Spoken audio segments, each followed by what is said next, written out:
Your job in sales is to ask them, without asking why, because of course that makes people feel defensive, is recognize what led up to that requirement. What problem are they trying to solve?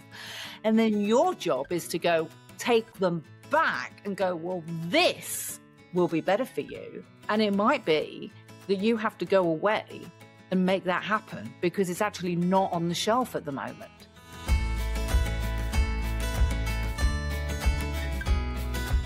Welcome back to the Thoughts on Selling podcast. Today, it is my absolute pleasure to have Frankie Kemp join me from across the pond. Frankie and I have been chatting about all things sales and conversations and communicating. And let's get right into it. Who is Frankie Kemp? Well, Frankie Kemp is a Malay of acting experience. I'm a bit of a psychological nerd, not psycho nerd. I was going to say that and then realized that could be misinterpreted, and I'm definitely not that. And I run my own business on communication, and I absolutely adore what happens when you give people the tools to be able to communicate. So they break down barriers, firstly in themselves and then between other people. So going back to my own history, I'm not going to give you a whole bio. I'll save everybody from that. To give you a little bit of context, was acting school. I've gone into improv, which I know we had a great conversation about, Lee, because we were talking about sales and improv. I've written my own comedies for which I've won awards at the Austin Micro Film Festival and various other film festivals, and a book on presentation for technical specialists. That is the area in which I specialize, communication for technical specialists. I've written plays for children at school connected to the national curriculum so they could learn by doing, learn history by doing, because I adore history. And as well, so I've got various interests and they blend together. In my weekly blog and on my YouTube channel, you'll see how I talk about that mix, that wonderful alchemy of performance skills and theatre with behavioural science, and how it will really help people to understand how to break down barriers, as I said earlier, both in themselves and between other people. That's part of who I am. Well, that's a lot, Frankie. There's a lot to parse out there. So you and I are in complete agreement that we create our world with our words, right? You might say it a little bit differently than I do. The intent behind it is we shape what happens with precise attention to our communications. Absolutely. And I love the fact that you are helping technical people to actually speak coherently and in a way that isn't just information flowing out of their well-trained mouths, but actually is useful in the world. And I think that's exactly what they pick up on, because everybody has to sell. We know this. To sell is human, as we know. I've heard that before. When you give people who are technical specialists the frameworks to be able to do that, you give them confidence.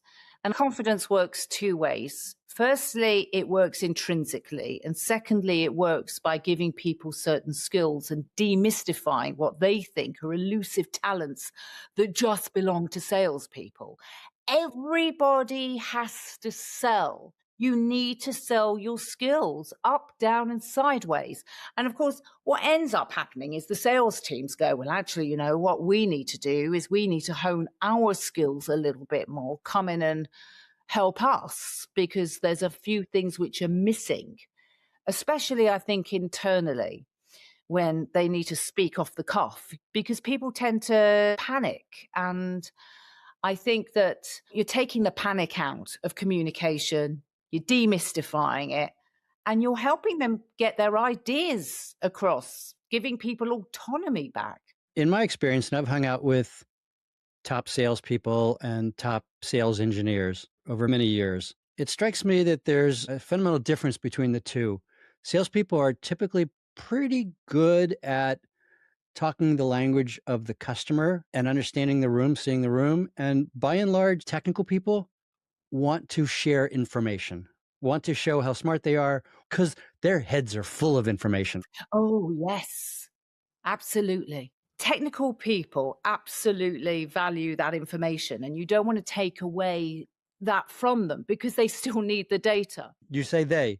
Who's the they referring to? They would be technical specialists. So I'm talking Yes. about the people I work with in finance, engineering. I'm working with people who are doing marvelous stuff in AI and energy. And I work with these people around the world. So like big energy companies, finance companies, etc., as well as smaller companies. You need the data, absolutely. But they rely on the data, partly because they don't understand the benefits of other techniques. Now, Aristotle talked about 3 pillars of persuasion, of rhetoric. These are logos, which is your data, your information. There's the ethos, which is not ethics per se, although ethics becomes part of it. It is the way you come across, how much you're believed, liked, and trusted, which I know other people have spoken about on your podcast before. To that point, Gerhard Schwantner had Aristotle on his podcast and interviewed him on exactly this topic. There's so many questions that I have there, Lee. But again, I'll park those for now and come on to the third pillar, which is pathos. I remember I was in a workshop and I was saying to people, so what do you think pathos means? And they went, pathetic. I went, now being pathetic is definitely one way to be remembered, but it doesn't mean that. It means emotion. So the stories you tell, like, I remember your bullet points. I will never remember those bullet points. But if you just switch the slides off for a minute and tell a story that I can relate to, that's what I'm going to walk out the room with. Right. So this creates a really interesting challenge. Salespeople want to be remembered and liked. And so it's easy for them to focus on the pathos and not cover too much of the facts. On the other hand, the sales engineer or the technical person does want to impart information. And virtually all of that information is nearly immediately forgotten. And that's not how people make decisions anyway. In the enterprise world, people mostly make decisions based on emotion, and then they back it up with spreadsheets. This is why I made this choice, but not really, but this is why I made this choice. And I made this choice because of fear, and I'm using the spreadsheet to justify it. Let's get back to your work. I had a guest on about 1.5 years ago, Jeff Lipsius. Oh, right, yeah. And he said, the purpose of selling is not selling. And I said, wait, what? He said, the purpose of selling is buying. Focus on the buyer. And I sat with that for a bit, about 1 year. And then I said, hey, Jeff, that's bullshit.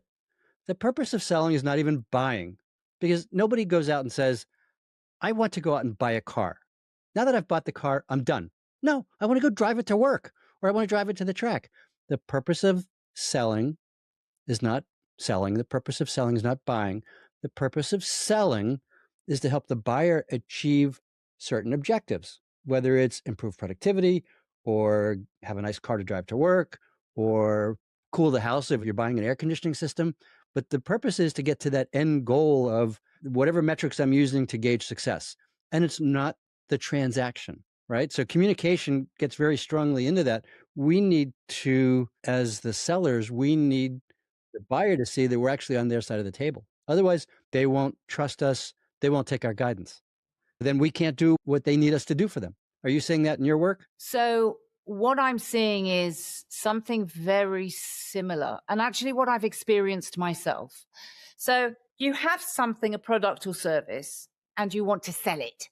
Now, if that's how you're seeing it in a world that is changing really, really fast, you're going to severely limit yourself, because the purpose of selling is to recognize a need and then find a way of fulfilling it. And that might not be any more what you were selling last week. So when I'm speaking to clients, they come up to me, prospects will come up to me and ask about, say, communication. But then I'm asking a lot of questions. Much of the time, I'll get people, like the head of L&D or managers, and they go, oh, this is like therapy, right? Because and then I'm writing a program, which is not what I expected to write about, because that's not what they originally came to me for. People often come to you with the solution. I think this is always the sales. I want this thing. Your job in sales is to ask them without asking why, because of course that makes people feel defensive, is recognize what led up to that requirement. What problem are they trying to solve? And then your job is to take them back and go, well, this will be better for you. And it might be that you have to go away and make that happen because it's actually not on the shelf at the moment. Yeah, I'm with you. I'm completely with you. The role of the seller is to help the buyer identify what is strategically important and perhaps reprioritize that. Sometimes it's obvious. 50% of manufacturing items are defective. Sometimes it's not obvious. I worked with a CIO at a Fortune 50 company who the organization was divesting a whole piece of the business. And I said to him, have you thought about how you're going to arrange your assets, your technical entitlements? And he said, no, why? I said, because your CFO is going to come to you in the next 3 months and ask you, are you ready for the divestiture? And he looked at me and said, oh, and interestingly, there wasn't a substantial amount of revenue opportunity in it for us as a significant vendor. He appreciated help seeing around the corner because that saved him from getting his ass fired in 3 months by not having that plan. And so sometimes we sell something that is strategic. Sometimes we help a customer see things a different way that might not represent any transaction for us in the short term, but instead is a deposit in the relationship bank account. So that's your ethos, right? So you've now got credits in his bank because it's like you're not trying to sell anything. It shows you know how his business works. It ups your trust because we ain't going to do any business. We're not even going to have a friendship with people that we don't trust. That's your baseline. And that is huge to be able to offer that help without any financial incentive and show that you know their industry. Yep. So what makes a great communicator, Frankie? There is an adaptability that is required when you communicate. It's knowing who you're speaking to and to be able to calibrate that with your message. So I'm not going to say, oh, you need to do this A, B, and C. And also it depends on culture. For example, I've worked with senior leaders in India who want to change their leadership communication. I can't give them the same advice as I would to someone in New York, right? New York is like that, brief, Yep. to the point, get to the point, say what you want to say, right? What's your message? That's right. But in India, it's very much the amount that you talk shows your status. It's quite different depending on where you are. I've helped people get multi-million pound deals in Saudi, but I said, I'm afraid that I'm going to knock the Midwest out of you because I love it.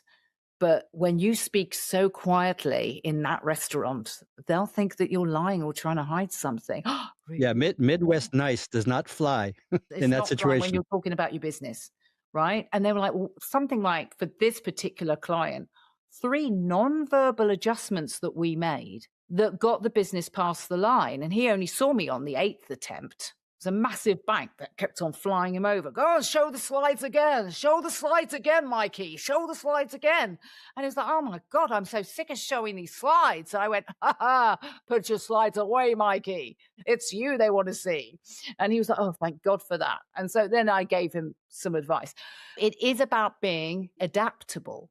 You've got to know what's the message? What are they expecting from you? Not that you always have to give what they expect. No, you need to know that as your starting point. What level? What's their history? What's their baggage? You know, that kind of thing. Yeah, you have to show up with a perspective. I think you have to show up with a perspective and you have to show up willing to be adaptable. And I think that's what, you know, you get from improv. So one minute you're walking on as this character and like you're in a Midwest and you're walking into a saloon, and the next minute you're a talking dustbin. I mean, if that's not adaptable, I don't know what is. Yeah, you and I talked about this before. Good improv is a fabulous training ground for people in sales.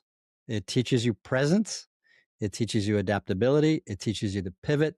It teaches you taking care of your partner. I would even go beyond sales into just anyone. The weird thing is when I do improv, I find that there's a lot of techies who do improv. And I think it's because what you also learn is like a social grounding. So there are people who haven't quite got it instinctively. So the whole listening process and the matching, the basis of some communication techniques, they love it because they learn by doing. But I worked in pharma in the States last year in a big project, and I hired improvisers and I wrote an improvisation plus behavioral science. We put them together. We had scientists working by the side of us, and we used improv to help them to these MSLs.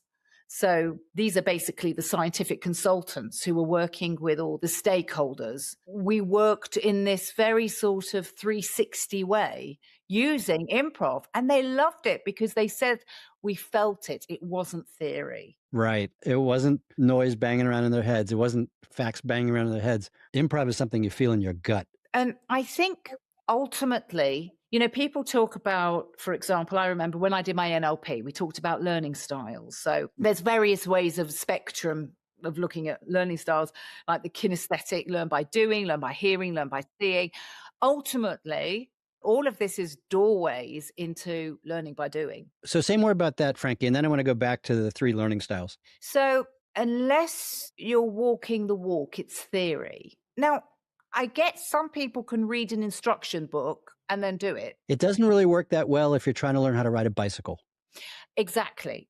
And I do think with communication, people might think, oh, it's simple, but it's not easy because you've got to do it. When the emotions are swirling away as well, to communicate in high pressure situations, we are working with behavioral science as well.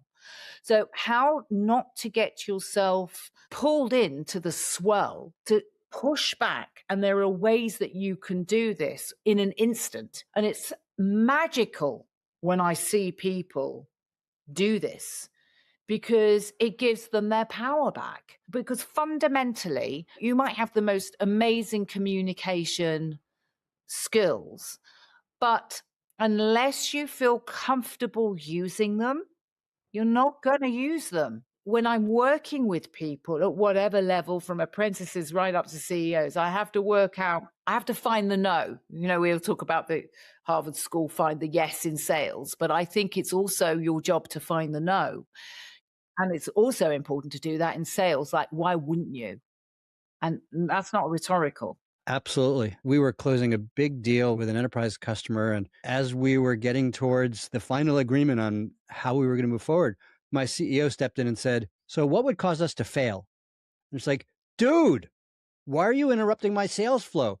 And he looked at me and said, we get paid on success. We don't get paid on the transaction. We have to make sure we are set up for success and our customers set up for success. That is a necessary and required conversation to have before we agree to the deal. It's like, you're right.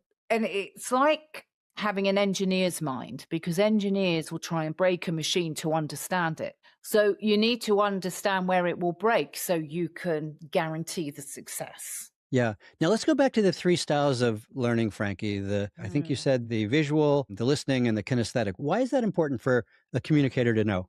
I think it's it's definitely important in learning, because to recognize how you best learn. So if you recognize how you best learn, then that affects your life. I want to pose a question from the other side, because it's sales leaders that are listening to this. Why would a sales leader care about the preferred learning style of someone they're talking with?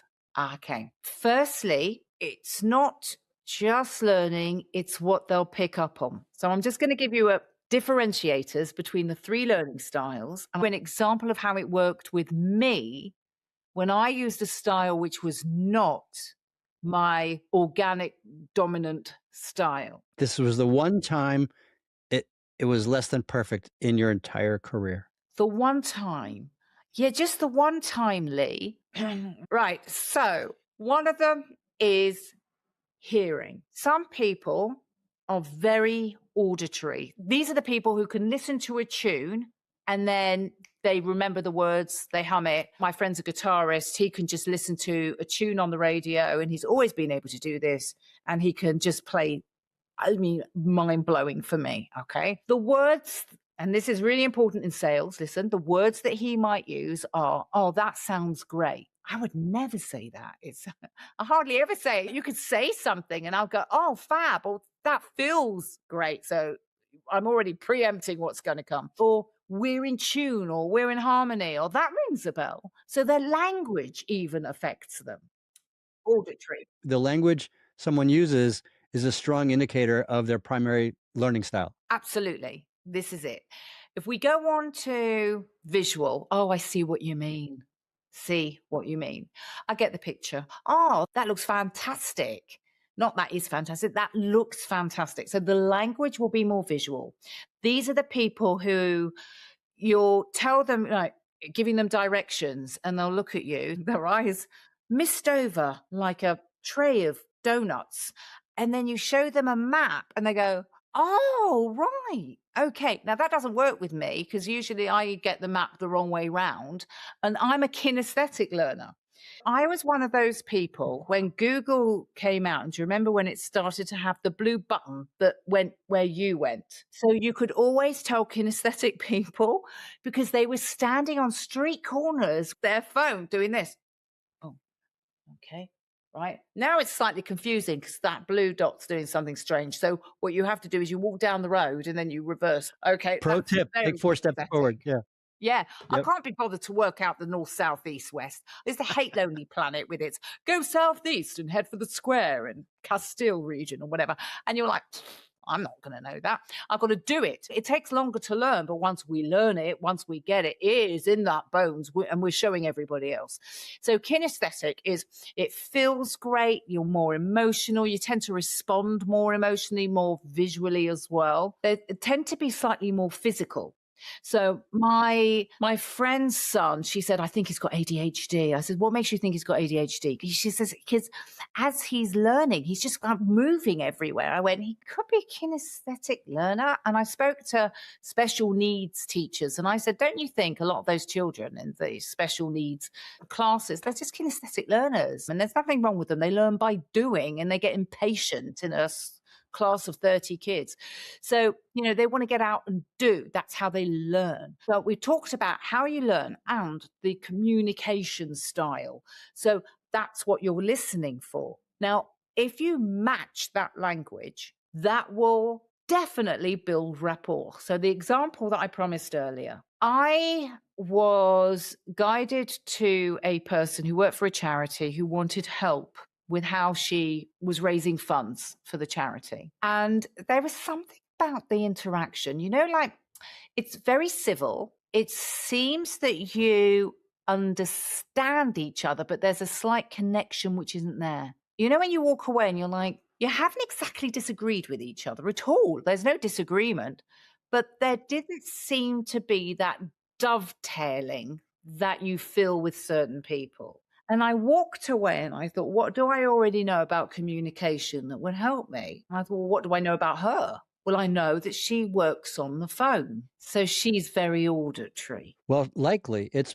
sometimes we end up in roles that don't work with our communication strength, right? And it's not that someone is 100% auditory. We usually have a mix of all three, and one is dominant. Now, I'm going to talk about this because I'm going to talk about the plasticity of it. And then what happens if you're in sales and you're doing a presentation, because you're not going to give everybody a survey and go, how do you learn? I'm going to adapt to all of you during this 1 hour talk. You're not going to do that. So back to this particular client, what I did is, because I'm quite visual, I'm visual and very kinesthetic. I wrote down a couple of words like, it sounds like you were having a really tough time. What you said really chimed with me because it reminded me of such and such. I only wrote down 3 of those words, right? Within the first 5 minutes. And also I did the conversation on the telephone. And so I heard her within the first few minutes. She went, oh my gosh, you absolutely get it. Okay, great. Really, it doesn't actually take that much, which you will all be very relieved to know. Now, if I worked on the phones as well, my dominant would probably change. We're not stone, we're clay. So, for example, anybody that's ever done MBTI, I remember I was speaking to somebody who said he was highly sensory, but when he had children, he became more feeling focused because he had to be. For the listeners, what is MTBI? So, MBTI is a psychometric measurement. All of them are based on Jung, and they look at how you relate to other people, how you look at the world. For example, do you relate through feeling or through more like logic? For example, I won't do a whole breakdown of MBTI, but many people in sales do things like DISC, they go back to the basics with Jung, MBTI. All of those are psychometric tests to look at how you interact, and they'll all come out with different sorts of results, but many of them will actually overlap. I did a quick DISC profile. In fact, it wasn't DISC, it was Erickson's book, I'm Surrounded by Idiots, which loosely maps to DISC. That book is fantastic. I'm a bottom line, let's just do it. So, yeah, we were talking about learning styles and communicate. Oh, so I've got to talk about how this works in a group. Obviously, if you're doing a presentation or a sales talk, you don't necessarily know who you have in front of you. So you want to hedge your bets. Firstly, when you ask questions, that gives you time to work out what's happening, that you'll be able to work people out, undoubtedly. So you give yourself time. But in a presentation, if you mix up a little bit of getting people to do something, getting people to see something, and of course, they're hearing you, that as a bottom line is totally achievable. And then if you want to also think of the language that you use about the feeling, and then you've got your hard facts and you've got your ways of showing, which doesn't necessarily have to be a slide. It could be just a very visual story where we can see the scenario in front of us. That can be extremely effective. You're engaging all three. But if you're just doing slides and talking completely hypothetical and about numbers, you're going to disengage a hell of a lot of people. And especially the people at the top can often be funnily enough, very kinesthetic, because kinesthetic people tend to thrive both ends of an organization and outside of an organization. It is worth mixing it up. Going back to that Aristotle 3 pillars, you will mix it up. If you have the logos, the ethos, and the pathos, you will do that. When you're communicating with a client or a prospect, you can do all of that over a period of time. Don't think that you need to prove that you got the facts right in the first meeting. It's like little drops. You won't have all your spices at the beginning of a meal, the 3-course meal. You don't have to do that. It's a few drops here throughout the extent of that interaction that you have, which might be days, it might be months, it could be years. Yeah.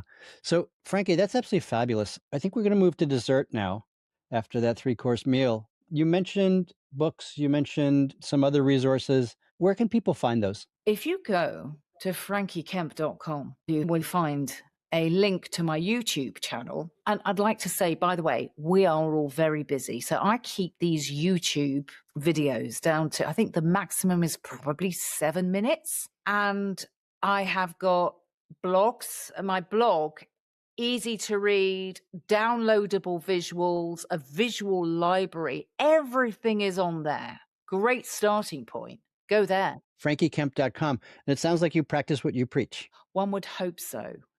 One would hope so. I feel that I'm not the judge, though. What does a great client look like for you? Who should call you and say, Frankie, we need help? Who should reach out and talk to you about working with you so that they can improve their communication skills and business results? People who value learning, know that it's going to increase their personal development, but want to have fun doing it. And if you're in for all of that, then please contact me. So, Frankie, this has been a fabulous conversation, as always. We've touched a number of things. I've seen some stuff. I've heard some things. I've really felt how you connect with an audience. How do you like that for the 3 learning styles? It's now imbued. Your message has gone right in. We've talked about communication as a way of connecting with people, because the purpose of communication is not to throw words at people. It's to enroll people in doing things differently, or to enroll them in a cause, or enroll them in a purpose, or to help them see a different way of being. And the better we are at communicating, the more effectively we can help others in that path or transformation. Frankie, where can people find you? FrankieKemp.com. So Frankie is with an IE. I'm also present on LinkedIn. If you want to speak to me, I have a 15-minute discovery call, no strings attached, absolutely free. And just go into the contact on the website. Brilliant, Frankie. Thank you so much. This has been a pleasure, as always. Another deep dive into the topic of sales excellence and the performance mindset. If you found this conversation interesting, I would appreciate it if you would share the podcast with a coworker or two. And to explore this topic in more depth, send me a note via the contact form on podcast.thoughtsonselling.com, or find some time for us to talk at meet.acellergroup.com. Thanks.